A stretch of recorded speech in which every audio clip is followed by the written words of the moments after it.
Well, it means so much to so many people. Sheer elation. It's all about mateship and trust, and, well, they got the job done. A team that, well, before the series, some said they're a little bit too old. Wasn't to be the case. They turned up, and just such a professional outfit, and they took on every challenge, every bit of adversity, and they overcame England with flying colours. Waugh and Brett Lee. It was just so much positivity. The vibe around this ground, 223,000 fans flocked in through this ground. They've been treated to a wonderful test match. Oh, great test match. Tremendous cricket pitch as well, offered a bit for everybody. You're right. I mean, at the start of this series, there's a lot of people tipping England to beat Australia, and we're too old, etc., etc. We've had injuries. We've had no Steve Smith, we've had no Pat Cummins, no Josh Hazlewood. Nathan Lyon's not going to play now. So against all the odds, Australia, they've been outstanding. You know, they've put the pressure on with the bat and the ball, catching. You know, they've done the basics really well, Binger. Yeah, and you mentioned Nathan Lyon. Well, there's a lot of conjecture around what does that mean for him with his career moving forward. What does it mean? Who's going to come into the replace Nathan Lyon? That's a massive loss. That's a massive loss. Big loss. As we heard Marnus say, it's nice that Lyon was able to contribute. Yesterday he was outstanding. He bowled an 8-over spell, 3 for 15, which really cracked it open. But today, that hamstring, he's been for scans. I guess it might take until tomorrow to find out the exact damage there. But who do you see? What are the options? Who can come in there, Junior, looking across the ranks of first-class cricket? Well, I mean, you've got Matt Kuhneman, left-arm spin, who's played in the subcontinent. Todd Murphy, right-arm off-spinner, very similar to Nathan Lyon, although he's more of a faster-paced bowler. Roccacelli from WA, he's probably one guy that snuck under the radar. He's got 20 wickets at 26 or 28 in the Sheffield Shield, so it's probably down to those three. Mitch Swepson's there as well, but I feel like it's going to be one of those orthodox spinners that takes his spot.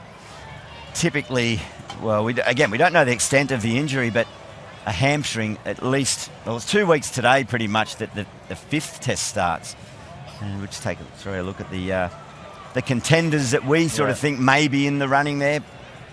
Roccacelli, 20 at 28. Murphy, a local boy for the MCG, that might be the option. Well, it depends what sort of spin you want. Murphy's more of a flatter spinner. Roccacelli's a bit more Nathan Lyon-like. It's a bit of bounce, big, tall guy. Either one of those guys, I'd imagine, would be down to one of those guys. I think it comes down to, are they going to pick someone that's not going to be overawed by the situation? It's a Boxing Day test, a massive moment, and Murphy's played before. Or do they go with a Roccacelli, and because and pick someone on current form, he's got twice the amount of wickets? Yeah, we'll have to wait and see. Hopefully it's a quick turnaround, just maybe a little minor strain for Nathan Lyon, but he was so well backed up by the man of the match. It was no surprise. What about the roar that went around this ground when Alex Carey was announced by Ishigua?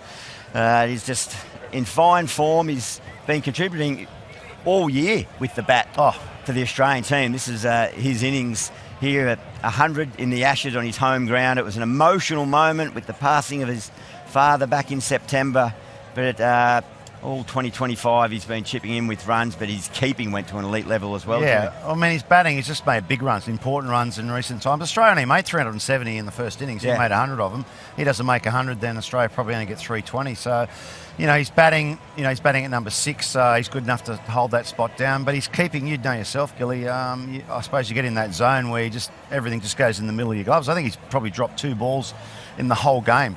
And that's about it. His keeping's outstanding, and it makes a difference. It puts pressure on batsmen if you come up to the stumps. The stumping of Crawley yesterday was crucial. So it's a big difference. Did you find, Gilly, that when you batted well, you kept well, or vice versa? Like it sort of went, pardon the pun, hand in hand? Yeah, no, it's an often asked question, and I think I found I could take if the batting was going well, I would take that confidence into my glove work. And vice versa, when both one's going bad, the other one can be a little bit negative as well. So clearly, Alex Carey is well and truly in the zone and on a roll. 19 dismissals, averaging 66. So vitally important to this Australian team. A player that has been so important for so long as Steve Smith for so many years. Came out on the morning of the game. We couldn't believe it. We saw some conversations, a bit of head shaking, and he was out of the Test match.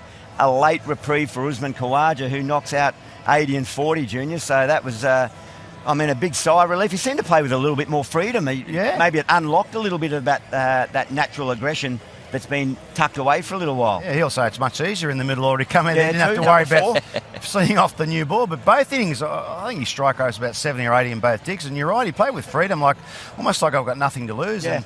Look, I think he holds his spot at the MCG now. You couldn't drop him after that, that performance. Played beautifully in the first innings. If you're looking at, Smith coming back in, then probably Josh Inglis is the one in the firing line, even though he was in the team before, Waugh and KHAWAJA. I just feel like, at number 7, picking a specialist batsman, it just doesn't quite seem right for an Australian team. So I'd imagine KHAWAJA will keep his spot and Smith will come in for Josh Inglis. Yeah, well, the man that captained the first 2 Test match victories, Steve Smith, went out, but the regular captain, Pat Cummins, came back in, being nothing but praise for him. His leadership, his captaincy, but just to get through and break it open each time in each innings. He was a true leader, and he inspires those around him. Yeah, he does. And to pick up 3 wickets in the first innings and back it up with 3 for 48 here, the key wicket just before lunch yesterday of Duckett.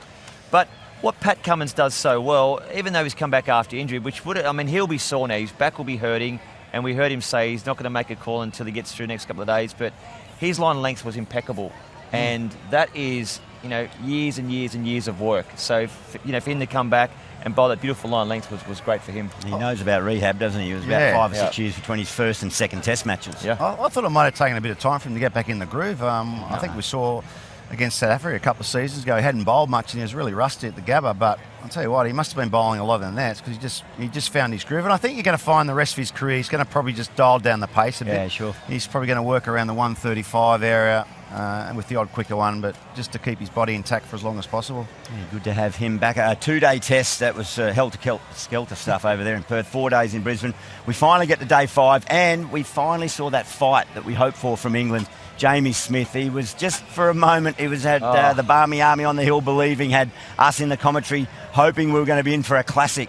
Yeah, look, it's that moment where you go, are the press going to wake up, or the people wake up in England tomorrow and the press are going to hound him and say, mate, you threw it away. But look, that style that he played gave them the opportunity, so he peeled off 60 off 83.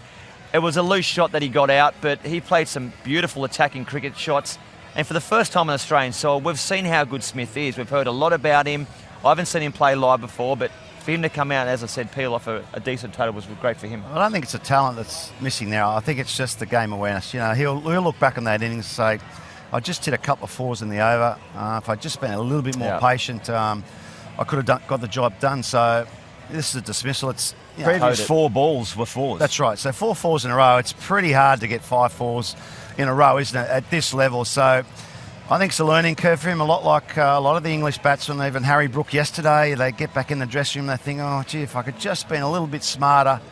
We've all been in a situation, haven't we, where we're on a roll and then you start to get overconfident. But that's the difference between seizing the moment and giving the moment away. So very good, but improvement to come. Yeah. You could see Mitchell Starc actually just gave him a little word when he dismissed him. So that must tell Jamie Smith he had Australia feeling the heat, feeling the pressure. But, that's his style, as you're saying. He played really well for 60. What do we make of England? Where do they go? What you mentioned changes potentially. Is there any in particular? I think does Pope stay at 3?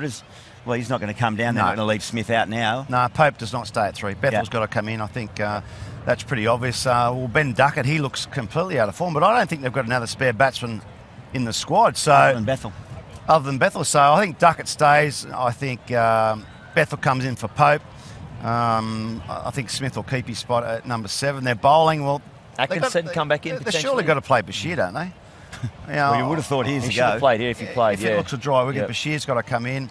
Do they bring a Atkinson or a Potts type bowler in who are a little bit different to the tall guys? They're more skiddy, line and length type bowlers. I think one of them needs to come into the side. Although Tongue and Cast both showed decent signs during this game, but I don't know. They've been very loyal on the tour so far, the selectors, but I think that's run out 3-0 down. I think you've got to roll the dice and make a few changes. I thought Tongue bowled particularly well. I thought he 140 Ks, got the ball to skip 3, and he might get that tennis ball bounce down in Melbourne as well. Well, the next one is Boxing Day, of course. What a famous test match that is. And Australia, they've secured the urn and they will be chasing 5-0 now. They really want to get it done after all the drama of 2023 over in England. They want to finish it off 9 a.m. Eastern Daylight Saving Time on Friday, just after everyone wakes up after a huge Christmas Well, come on, boys, since we're going the old Christmas cheer. Whoa.